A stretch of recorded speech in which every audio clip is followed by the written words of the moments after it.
Hey, housewives, come on in. You know the dirty dishes are still in the sink and the laundry is still in the basket. Pop your AirPods in and make yourself at home here. I'm Tori. I'm Tracy. And we are your Unlikely Housewives. Stepping out in faith and believing that God calls the unlikely, we are here to show you the appreciation and validation you deserve, lead you to authentic relationships, and release you from believing the cultural lies to restore your faith and wellness. Pull up those high-waisted yoga pants, tighten your top knot, and reheat your coffee for the third time today. Turn up the volume, and let's go.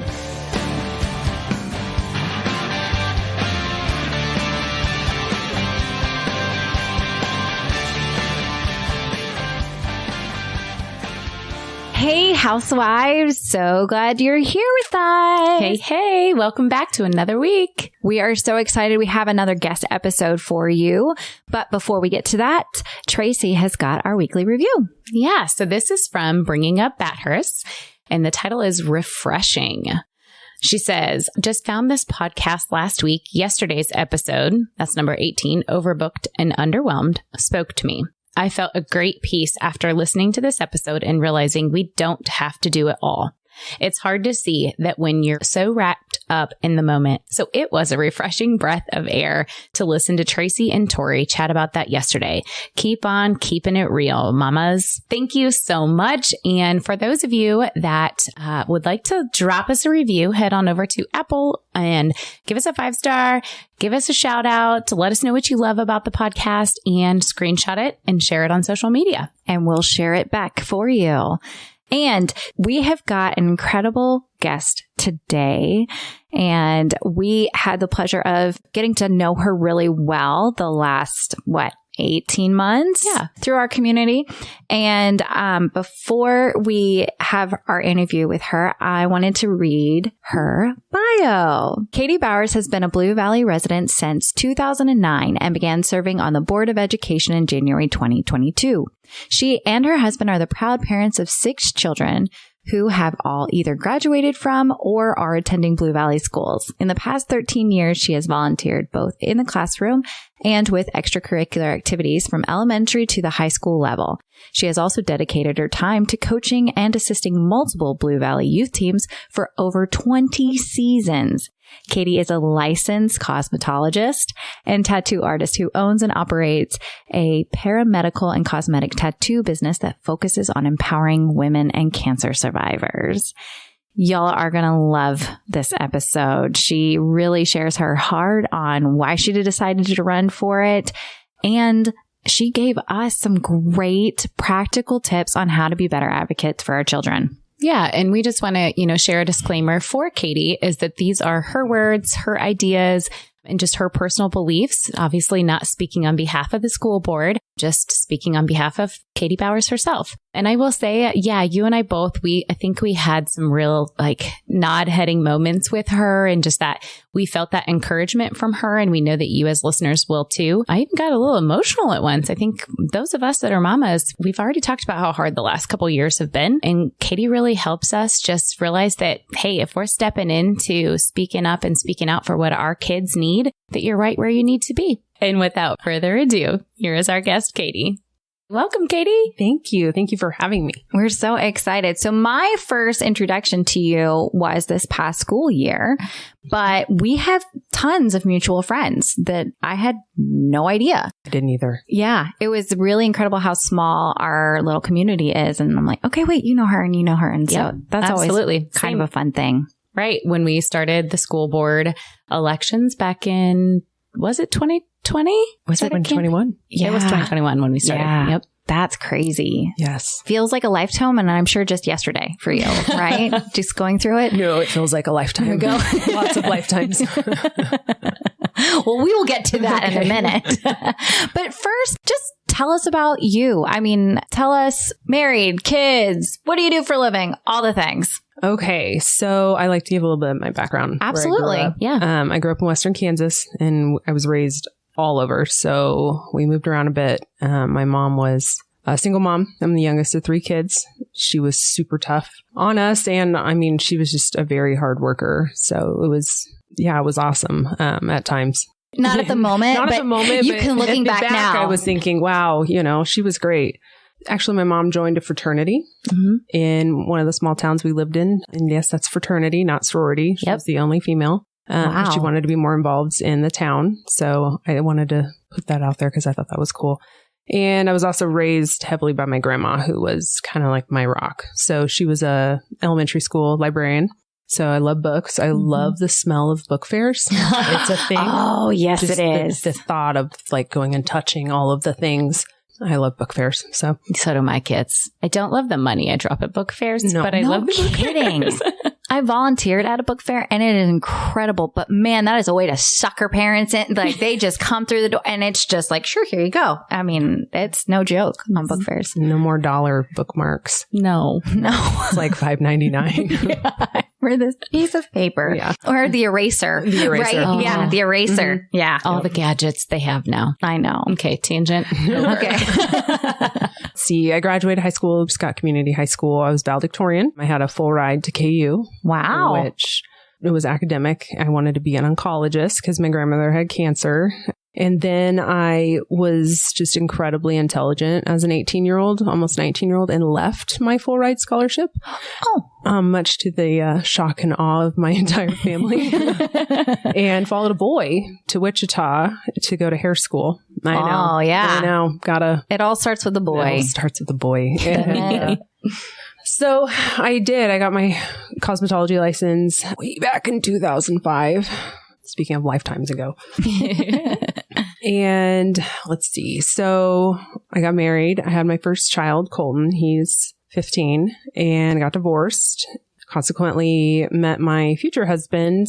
He worked with my uncle at a pharmacy and while he was going to pharmacy school. So we all had like a Lonely Hearts Club. Everyone had gone through a divorce. And my uncle was like, hey, come on up and hang out with me and my friend Dave. And I was like, I don't really want to meet anyone right now. Yeah. And be ready to cringe. It was love at first sight. And I was like, oh, there's my future husband, just walking across the room.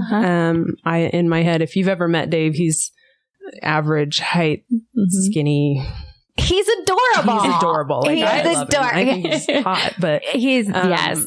Y'all are adorable together. I had pictured someone, like he had 3 children before I met him. And I just guess I had pictured someone totally different, not this like rock god with a super low voice. I was like, oh, hey. But we've been married 13 years this year. Congratulations. Thank you. Yeah. He is my absolute best friend. I'm not exaggerating. We do everything together. We've never spent a night apart in 13 years. Yep. That's incredible. Yep, we have made, I think only one night we ever had to make an effort. We were switching out Pyxis machines in a hospital overnight because they had to be pulled out and new ones put in. And I'm like, well, I'll come help you do it. That way we spent the night together. And then, so kind of corny, but I love him. Yeah. That's adorable. It was. We have 6 kids altogether.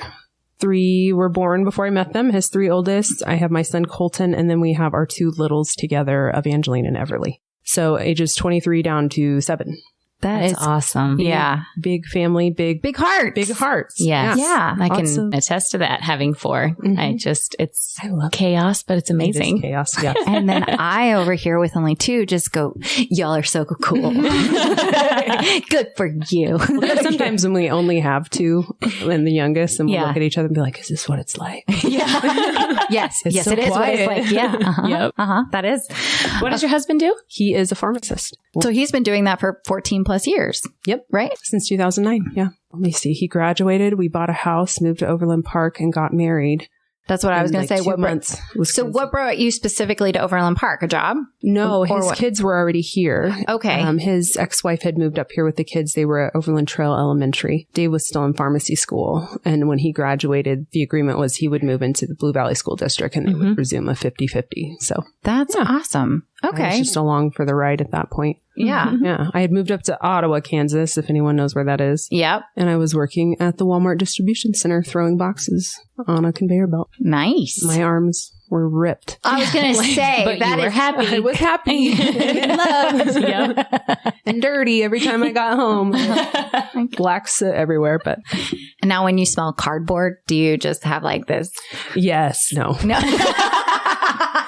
we had to throw things like baby food to safes. Safes. Yeah. Okay. Yeah. Safes. Not that strong.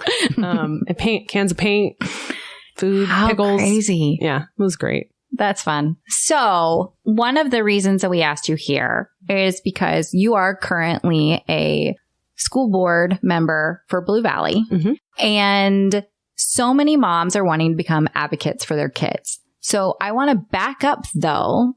After you have started, you're in love, you've got kids. Was it always on your dream board to run for a political office? Right? Yeah.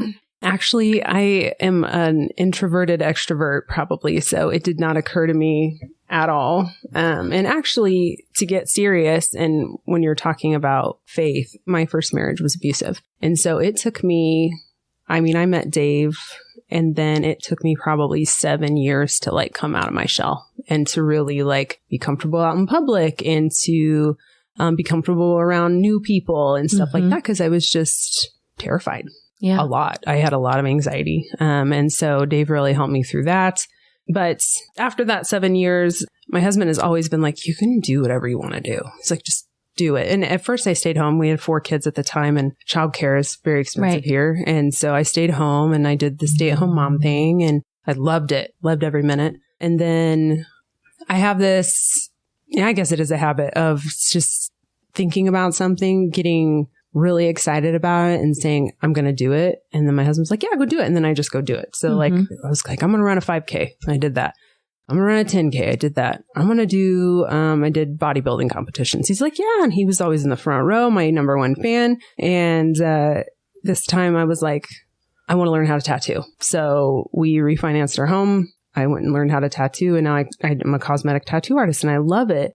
And other than being able to transform people's lives, because I work with a lot of cancer survivors that don't have eyebrows anymore, I get to lay my hands on at least up to 4 people a day and pray for them, even if they don't know it. So that was why we started it, was to be able to pray for people and to be able to reach people that, because I do see all walks of life and I see everybody, every gender. Oh, yeah. So that has been a blessing. It has blessed us. It's changed me immensely as a person to be out of that 7 year, almost, I think it's funny that it's almost a biblical 7 years, to come out and be able to reach people and to be on that different level of like, okay, I'm okay now. And now it's time to spread that to other people. Right. So that's amazing. It's kind of like you say biblical 7, but it's God is restoring the years that the locusts have eaten.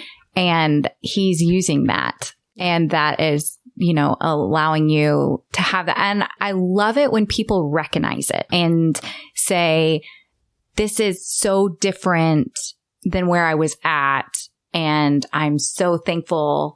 To a certain point, I wouldn't know how good I have it if I hadn't gone through what I had gone through. Amen. yes, Right? You don't know what good is if you don't know what bad is. exactly. You don't know much you have if you've not had a lot. To that point, if I've ever said I'm running for school board 7 years ago, I probably wouldn't even have talked very loud. I would have just been like, hi, hey. But then I did. I gained confidence. I felt so much better about myself and wanting to help other people. And so I randomly was like, Dave, I'm going to run for school board.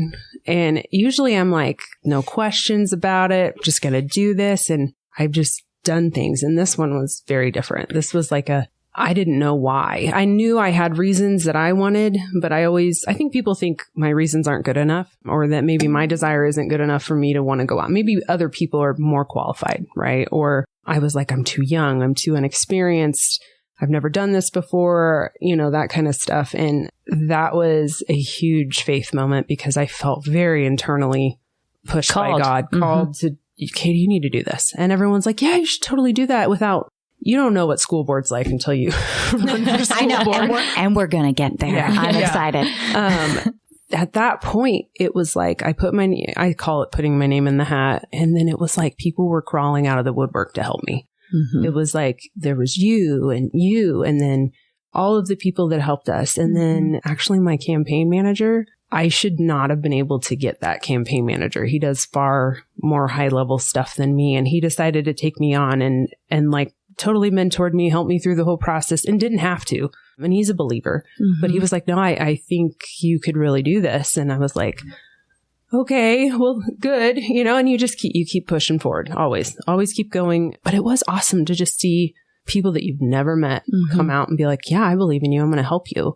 It's a little bit of validation where you're like, okay, and then you find your people, right? Yeah. Right. You find your tribe. You find your tribe. There's people that actually do think like you. And there's people that believe the way that you do, are passionate about their kids, raise their kids similar. And nobody raises their kids the same. But anyways. It's same alignment with values and things. And I think that's awesome. I mean, you are absolutely speaking to being obedient to God's calling that he put on your heart. Similar to what we've mentioned, about how we came up with this podcast. It's not something that we ever dreamed of, but we know that God's going to use us in different ways. And that's what he's doing with you, is putting you in a position in which some of us didn't feel called to do, or don't feel qualified, or don't want to. But you are being that person for a lot of other people. And that's amazing. Well, and I believe God speaks in repetition. So, I mean, the verse Esther 4:14, I could not tell you. I saw shirts about it. I saw daily verses about it for such a time as this, and you're thinking, and to me, that was very personal because it was such a time that it was the perfect storm, that I had gone through everything, and then everyone was so fired up, and we have gone through all this, 1 year of a pandemic at that point, and it was just the right time. So the things, you talked about a habit of finding things and going, okay, I'm going to run a 5K. I'm going to do this. I'm going to do it. Was it something that you saw, something that you read, an incident, an experience, something that put the school board on your mind, or that God was like, school board, this is where I want you. This is what I want you to do? There was 2 events that happened, and one of them was 8th grade promotion for my 15-year-old. He was at a middle school in Blue Valley, and it was 2021. And I found out this is my firstborn baby. And not that the older 3, I went to every one of their 8th grade promotions. I loved it. We have a super good memories. This is my firstborn child. And we found out it was going to be virtual. And I said, hold on a second. It's in May. Let's have it outside on the track. And that way parents can go. I don't want to watch a screen and watch my kid do 8th grade promotion. I realized it's not high school graduation still meant a lot to me personally. And I was just told a bunch of different things. Oh, we don't have an outdoor sound system. I said, I will find you one. And for that record, I will rent it. I will set it up. You can use it. I will take it and I will give it back. Well, then the rest of the people in the district won't have one. I will rent one for all 9 of our middle schools so that they can have an outdoor graduation. Okay, let me get back to you. And the next day I go to a track meet at my middle school and they're sitting outside with the sound system. So I took a picture of it and sent it to the principal and said, I guess you don't need me to rent you a sound machine. I say sound machine, but you know what I mean? Yes. Yep. And he was like, oh, well, sometimes it doesn't work. And I'm thinking, now I will tell you, I do love this principal.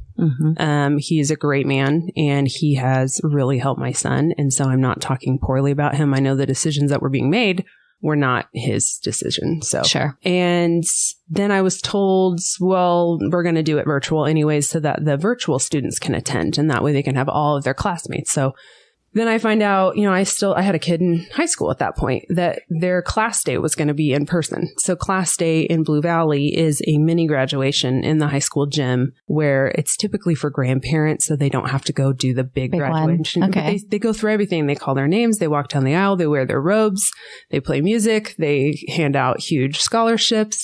And it was in person. I even looked up the square footage of high school gyms. Of our high school gyms, I called the high school and found out how many students were there. They were allowed 2 guests. I compared square footage per person. It was far less at middle school. So there was more room in the middle school because there's less students, less parents. And I'm like, tell me what's, and that just really infuriated me. And I was like, this doesn't make sense. And then that's what it was. Make it make sense. Right. Tell me why. Give me a reason. And then another one was my youngest, and she was a kindergartner.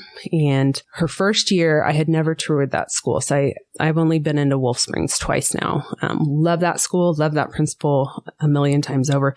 Couldn't walk her in. This is my 6th child, most independent girl. Like, peace out, mom. I don't need you to walk me in. See you later. I'm going to kindergarten. Yeah. You don't even have to pick me up. I can probably walk home. Sure. I'll figure it out. I'll get a ride. I'll find someone that wants me. And a couple months later, she started having the most drastic separation anxiety from me.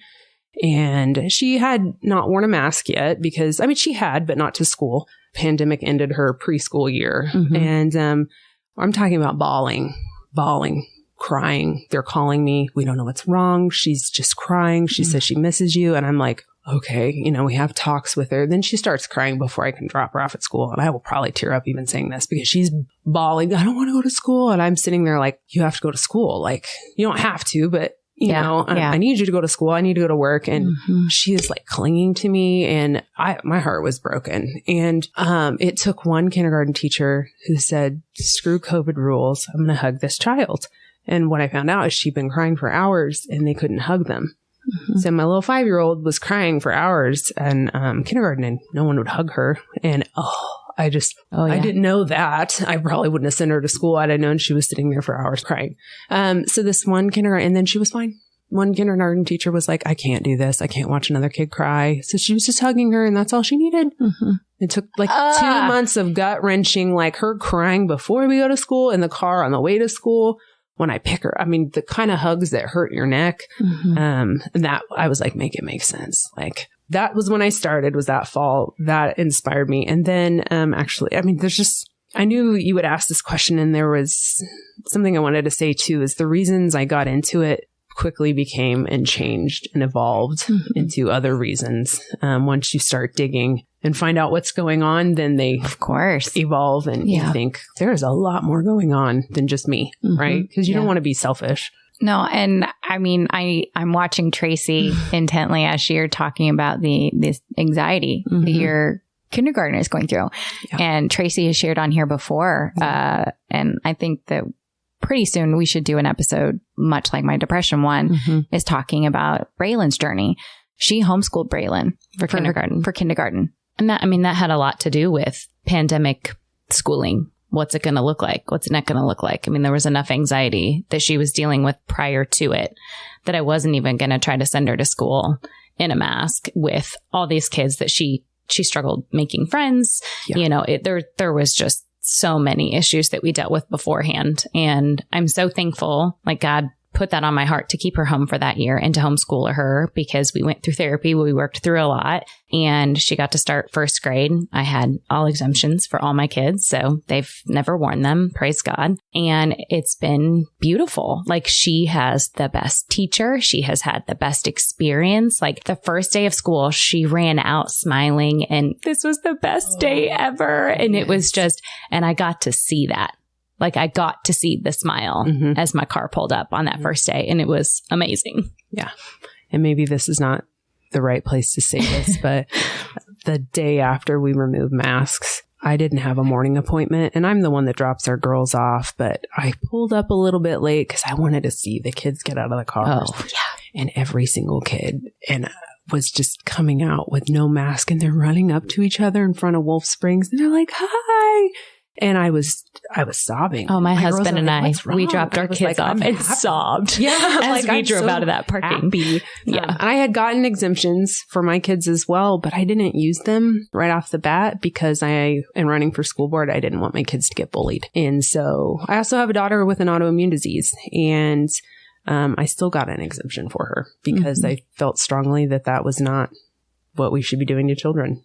So I talked to a medical professional so we've talked on here too that my girls go to a Christian private school. I got exemptions for them and he was more worried about my girls getting bullied because they wouldn't have their mask on. He goes, I'm going to give these to you because this is my belief that this is doing the right thing. He goes, I'm more worried that they're going to get bullied because they're not wearing them. And that's a real thing. And like, that is something that hopefully we will never have to deal with again. I know too. I mean, it's just, it's a joy to be able to let people have their choice and their freedoms and do what they wish for their families. Yes. And I would say that was another, when you're talking about the private schools, make it make sense. These guys are all going and they're doing the right thing. They're not having massive closures. They're doing things correct. I wouldn't even say correctly, but they're allowing the choice, right? Right. And they're fine. And we had we live in Johnson County. How many private schools do we have that were mask optional? Yeah. And they were fine. Mm-hmm. So that was another one that I was like, what's going on, guys? This doesn't make sense. Mm-hmm. Yeah. The make it make sense is absolutely what, 2 years ago or a year and a half ago, I would say, like, that's what I kept telling myself, you know, and in the beginning of the pandemic, when all this started and school stuff was, going on, and I went to my first meeting that we were, discussing some of the changes and campaigning and things for new school board members. I just remember being like, okay, I just need to like hear it from someone else's mouth, what I'm thinking, because I felt so alone. Yes. And when I went to that first meeting, and I won't say her name, but she stood up on a chair and she's like, I will never forget sitting in my closet crying because nothing made sense. And I was like, wait, I did that too. I was crying in my closet. I cried in the shower. Like, I have 4 kids. They're all going to different schools. They all have different needs. We all became this like internal fire of like mama bear, like, I want to protect my kids and I want what's best for my kids and my family. And everybody had different feelings, but there was this sense of just trap, like that we all felt. And when all candidates started speaking up, it was like, okay, now we have people who are speaking like-minded. And then, I've never watched a school board meeting, never attended, never like had the desire to speak or even, be a part of it until this last round in 2021. Yeah. I'm like feeling like it's already a year later, but that was only November, right? It was, yeah. I'm like feeling like that was a while ago. But yeah, there's so much of this internal, each side, right? Yes. Like that feeling inside of, I just want to speak on behalf of my kids, but that feeling of just how? In brick wall. Yeah. Right. So that is great lead into this next question is, what advice would you have for other moms who want to be an advocate for their kid in school, but don't know where to start? Because it was like all of a sudden we were all scrambling, right? Like, wait a second, how can I be a voice? I'm no longer allowed to be a room mom. Room moms don't exist. I'm no longer allowed to be in the school. How do I get, so we don't know what's going on. We are not. And shame on us, right? Waiting till the crisis. We all got so complacent. But I think that's because our schools were great and we felt we're okay. We were so busy. We were not as attached to things in the classrooms. And then when the kids came home and we started seeing what was coming through in Canvas, what was coming through virtually, like how they were being taught, there was a lot of that, like, okay, like what's going on? Yeah. Well, that's it. It made it coming back into our houses, right? When we did start seeing what they were learning and what was going on and the reactions that teachers were having and the narratives teachers were sharing, it was like, wait a second, hold on. This is not what I signed up for. When you get my kids for 7 hours a day, you don't get to do this. That's not your job. That's my job as the parent. And so where would you tell a mom to start if she wants to be an advocate? I think too, I'm going to give you a little bit of a back answer to that because I do think it begins at home. Everything starts at home. Your expectations, your faith, I know there's argument about handing your child your faith. This is my business. I'm sorry. I birthed this child. I say get your kids off of social media immediately. If they're on there, there's really no reason for them to be on it. It is not mentally great for them. I would say get them off electronics and help them play, pray, do something else, because that right there is what almost sets your standard for your child. And I'm not saying it's going to reset your child, but I'm saying give your child a standard of what is okay in your house. Because when you have a standard at your own home, when they do go into the school environment, it's easier for them to uphold your standard at home than it is worrying about what they're being taught.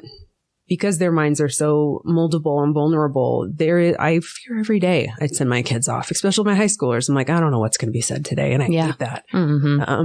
That's, I guess you would say like a baseline. Give your kids a baseline of no social media because their friends are all going to get it. I cannot tell you, I've had 4 teenagers now, the detriment that social media has played. We don't allow it, but they still find ways to get it. And it has been horrible. Yeah. We have statistics. We have statistics of what it's done to their mental health, the depression, the anxiety, the suicide rates. Yeah. That's the proof of what social media, go back. 2005 was the year that Facebook launched, either 2005 or 2004. Then, and it was only for college kids. You had to have a .edu email. Right? Then they opened it up. The reason I know this is because my school didn't have an email. And so I couldn't get on Facebook. Yeah, I know. It's like community college. But It's not education. Right, exactly. It's not a real school. And so that's the only way. And then it was schools. But then like when the doors opened, Facebook opened the doors to anybody and everybody. I mean, that is when the whole world shifted. Right. And we have kids that aren't capable. I mean, your frontal lobe doesn't fully develop till you're 25, but you're sitting instant gratification, instant everything right in front of your hands. This leads me into what I was what I was going with that is another thing that led to me wanting to run was they started giving our middle schoolers laptops. Cool, great. Terrible idea. Loaded gun. I'm sorry. I believe in the Second Amendment, but I'm not going to hand a gun to a child. My son, they give you Securely. Blue Valley gives you Securely, which is a system you can monitor your kids' activities. So I set it up and I realized I go into the settings. And this is first year. I believe this was fall of 2019 when my son got his first Chromebook. And I realized I had to turn off pornography. It wasn't pre-turned off. Awesome. I had to turn off streaming. So I don't want you on YouTube without supervision. I know what's on YouTube.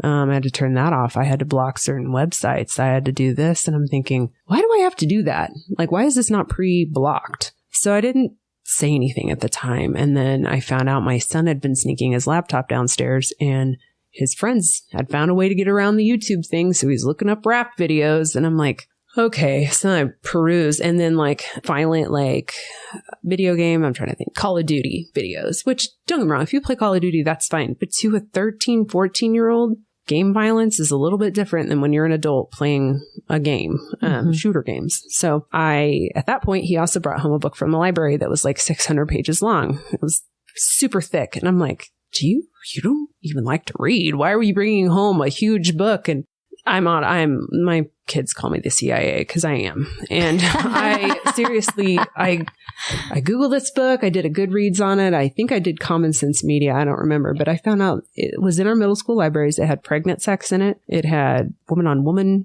sex. Sorry if that's not allowed on this podcast, but you're fine. It was pornographic in nature. I mean, there weren't pictures, but I'm like, why is this in a middle school library? I tread up to I go meet with the principal and I hand him the laptop and I hand him the book. And I was like, what is going on? So my son is on YouTube. I've got it blocked. What is this book in the library? And he's like, oh, well, and then he tries to explain. I was like, no. Hold on a second. Why did I have to? And I was just like, why did I have to block pornography? Then I found out, I don't know if you guys know this or not, the parameters you set on Securely go off when you get at school. So as soon as they get onto Blue Valley Wi-Fi, your parameters go off. I said, I'm sorry. Then my son can This is backwards. I said, so my son can do whatever he wants on here when he gets to school because now he can look, well, they need to use YouTube. I said, no, they don't. What are you talking about? So I was just floored. I went to school and I didn't use YouTube or anything for book projects or research.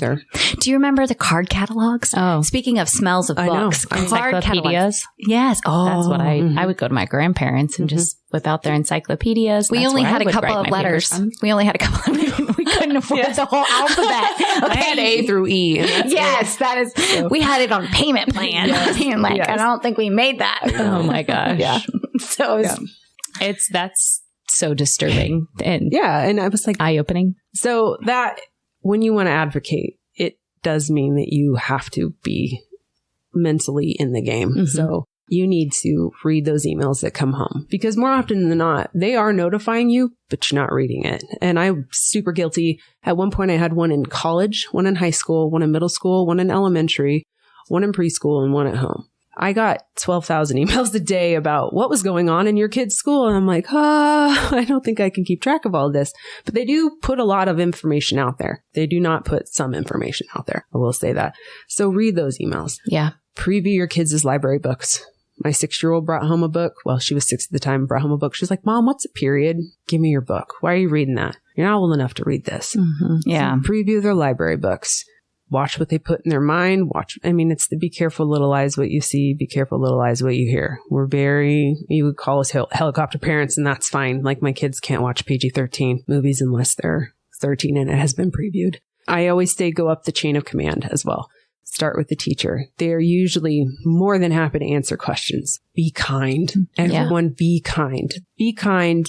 And if that doesn't work, then you flip tables, right? Mm-hmm. You've got to be kind. You're going to catch more flies with honey than you are coming out of the gate, just guns a-blazing, fists a-flying. Yeah. And you're going to find more advocates for your kids that way too. Yes. Right? Yep. The teachers are less defensive, as they should, right? Like, they may be exactly on the same page as you, as the parent. And unfortunately, their hands are tied as well. Yes. And so, you never know where somebody stands. And so when you can say, hey, look, I've got a problem with this. Can you help me understand this? Find who your tribe is, because there are people in the schools and in the elected officials that are on your side. You just have to find them. I think I want to go back too to like what life was like with schools, and prior to the pandemic, there was relationships between staff and teachers and parents and room moms. Like, it was a family community. And that was one thing, when I moved here 5 years, almost 6 years ago now, that was a part of what I loved, was just that community, So for anyone who moved here in the last 2.5, 3 years, that feel, or even kindergarten, first grade families, they haven't been in the schools yet. Like, hallelujah, our kids can have lunch with their parents now. That starts this week after spring break, Yes. Like, we're getting there, but there's so much that's missed and has to be not reinvented, but those relationships have to be rebuilt, because you have parents who experienced different things throughout the pandemic. You had political things that were in there. You had emotional things. Our kids, some of them that were doing well in school, not doing so well now, used to love it. Now they hate it. I'm experiencing that myself. Mm-hmm. It's a whole different world. And I know that my greatest prayer and hope is that the community can be rebuilt in the school again. We can still have differences. We had differences before. Yeah. Let's be real. But we've seen the hate. We've seen, it's been national news that parents that speak at board meetings are terrorists, whatever. Come on. We are such good terrorists. Yeah. For real. Just the I've stuff been called worse. Right. The stuff that's out there has just been so heavy, so ridiculous. Yeah. Your comment of make it make sense. That's, my husband and I were speaking about something that is happening this week, a special school board meeting that is happening to discuss some library books. And my husband was like, it's logic. How do people think that that's even okay? It's not. That is where we have to get to the point that it just needs to make sense. Yeah. But if it doesn't, then we're speaking out on it. But we also have to remember, as believers, is that Jesus told us this would happen, that people would think wrong is right and right is wrong. Mm-hmm. And that they basically would think that what we're advocating is the crazy. Yeah. And so while I would love to see communities be rebuilt and relationships, and I do believe that they're going to be in there, because again, I think it goes back to finding your people. Mm-hmm. It may not be the whole school. It may just be those 5 teachers or whatever. But we have to prepare ourselves for the worst and be the light and hands and feet of Jesus. Love these people that don't agree with us and say, hey, we don't have to be on the same political aisle. You and I've said this. Yep. We just have to, I'm going to love you where you're at. But when I see that truth needs to be spoken, I'm going to speak out on that. Mm-hmm. Yeah. Well, and I would say what I've noticed working with the public is that people have seemingly lost the ability to agree to disagree. And that has to come back. Oh, yeah. It has to come back. The ability to be kind, the ability to disagree, still be businesslike is very important to me. It's very important to me that I can say, I support your right to believe that way. That's not how I believe. And you know what? That's okay. And I'm going to go ahead and we're just going to move on because that's fine. Mm-hmm. The teachers, they are great people for the most part. in every career, you're going to have something going on. There's bad tattoo artists. I mean, I've got some awesomely terrible tattoos. Okay. I like how you said that. I mean, I'm like, should I get them removed? Are they funnier the older I get? You know, there's bad cops. There's bad politicians. There's a lot of bad politicians. There's bad people. There's bad nurses. CEOs, nurses. You know, I mean, all the things. But most of the time people get into what they're doing because that's what they want to do. And teachers, especially putting up with our kids for 7+ hours a day, kind of like angels. So go down the chain of command. Advocate for your child, but it does begin with supervision. It does begin knowing who your kids hang out with, because if you don't have a good understanding of how your child works and how what's coming at them is affecting them, you can't really advocate for them, right? You can't say, well, Timmy hates this, but you don't really know if he does or if it's affecting him. You've got to have that understanding of how your child works and then know what's coming down the pipe. Speak your piece, be kind, volunteer if you can, because that gives you that chance to be in there and not to be the whispering parent, but just to be supervision. Vote. My God, vote. Vote every election. Do your research. Not just presidential ones. Not just presidential. Did you know there's elections like all the time? They're very important. Research your candidates. Ask them questions. Advocating, though, comes down to also believing in yourself. There's a lot of people that are like, I don't know what to do. It's not fake it till you make it, but go do it. Yeah. Just go get out there, put your name out there. Hey, do you need help? This is how I feel about this. And stop being a female that is worried about people thinking you're a difficult female. I'm so tired of that. Females that speak their mind, you're not difficult. You're just acting like a man. Right? So, right. I say this to my kids all the time. The people that matter don't mind. And the people that mind don't matter. And that's from Dr. Seuss, but it is so true that your people will love you. The people that don't like it, they're not your people. They're not your people. Yeah. So you have to stand up, use your voice. I know it's hard sometimes as a female because you're worried about being labeled as difficult or cranky or whatever. And I'm over it. Call me cranky then. Cool. Yeah. You are far from cranky. You are far from cranky. Still want to speak my truth. So you're amazing. Yes. And okay. So how can people support you for our local Blue Valley? I mean, anyone, how can they support the school board members that they agree with? Like, how can we as parents support school board members? By keeping us notified of what's going on, because I will say that as soon as you get on the board, so many teachers and admin are scared to talk to you or to approach you. So I don't know what's going on in Blue Valley Northwest unless I hear it from parents. Okay. And so I need to know what happened, what's going on. And not that you should tattle to me, because my ability to really do any kind of, what would you call that? Disciplinary action is zero. But if I know about it, I can bring it up. And so I still need all eyes on it. And everybody does. And I'm not saying we should be stalking anybody in our schools or anything like that, but I need to know what's going on. And so does our board. Yeah. We should be, and hopefully are getting there, the bridge between parents and the school.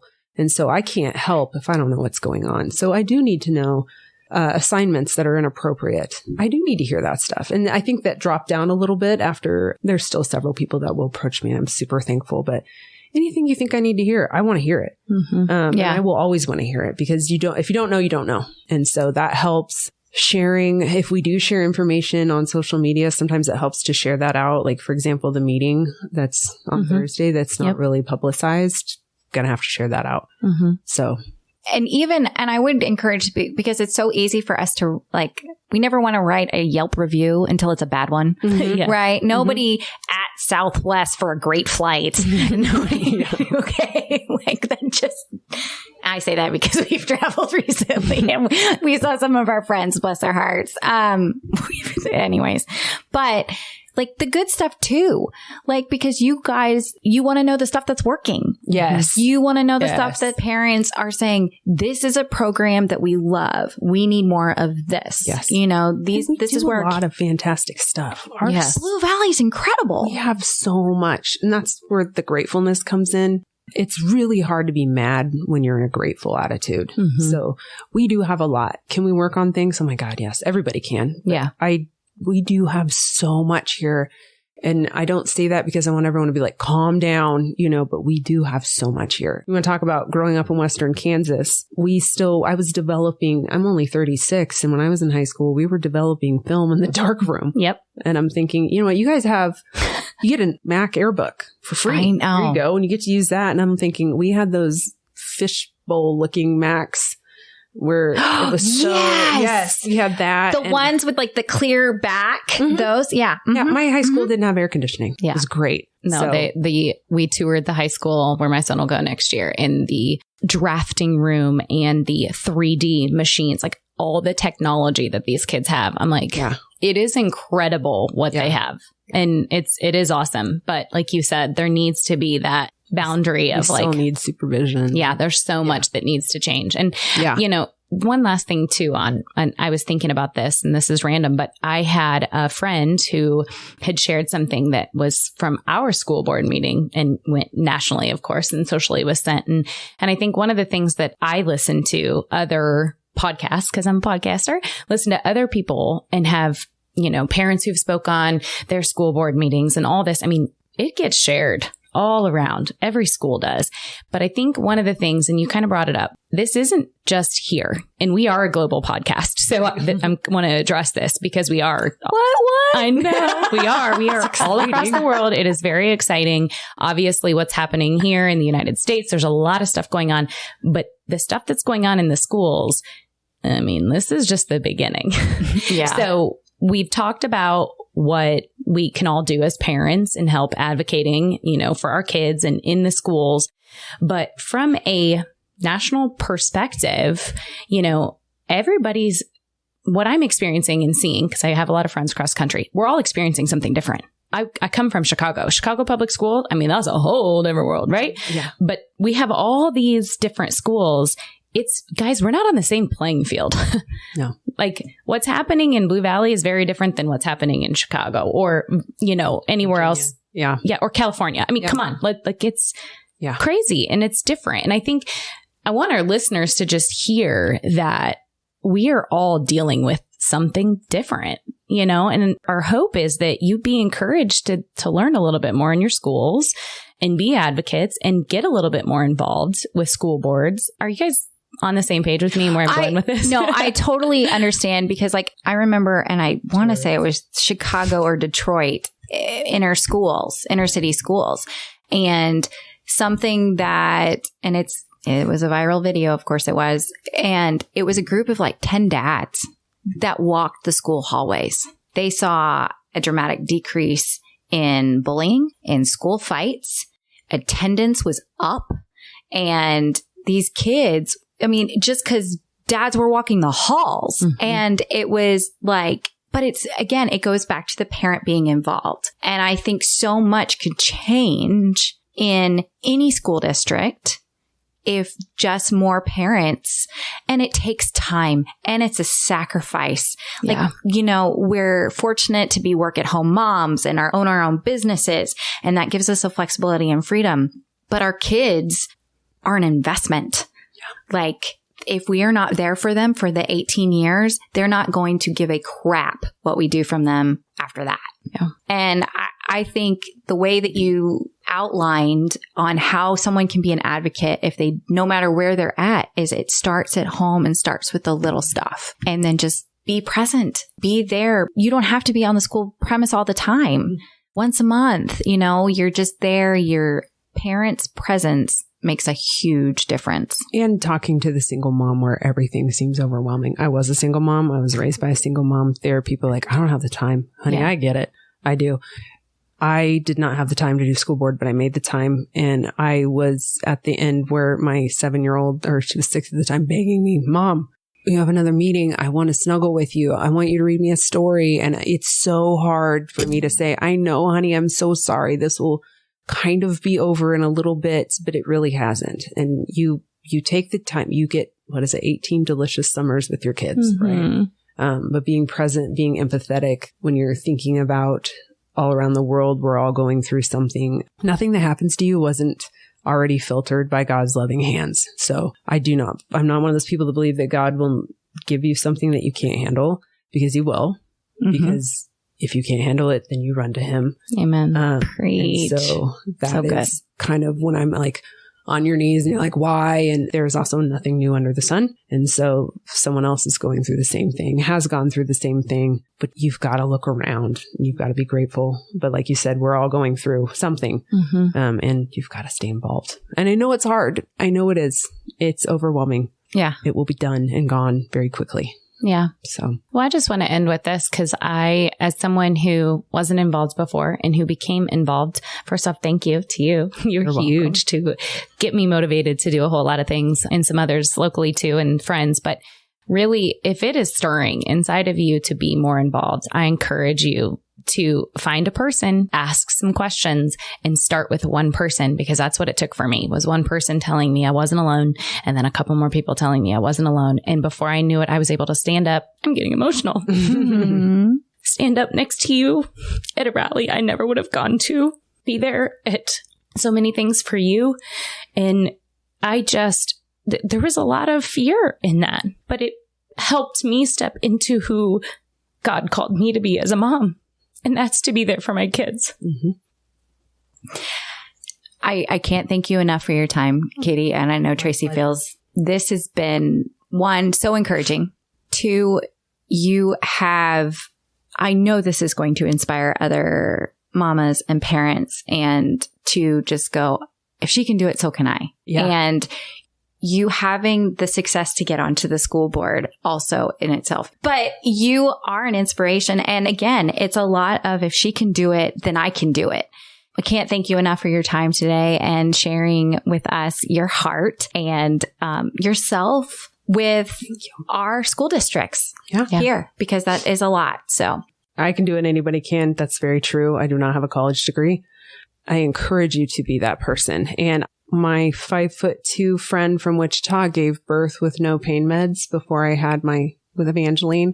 And I was like, I can do this. So at 36 weeks pregnant, I told my husband, I'm like, we're having this baby at home. And he was like, no, you're not. As I was like, yes, we are. He was like, is anyone going to be there to help? I'm like, I'll find us a midwife. And I did it. And I was like, I had 2 babies at home because I was like, I can do that. And it really is the power of like, I don't want to say get ornery. If you look up ornery in the dictionary, it's like a mean word, but I am ornery. I'm just mischievous. Like go be competitive, go and a good competitive, and go do it. Like just stop telling yourself you can't. Like I wish females would just go do instead of wander. Like Oh, that's good. Just go do instead of wander. Yeah. So good. Thank you so much, Housewives. Thank you. We'll see you next week. Whether we made you laugh or cry today, we pray you feel appreciated, bolder and braver than yesterday, stronger and more faithful for tomorrow, but living in who you were made to be today. Join our online community on Facebook. Find our link in the show notes. Be sure to review and subscribe on Apple Podcasts or wherever you enjoy listening. Until next time, Housewives, we give you permission to walk confidently, freely, and be intentional in your slippers or stilettos.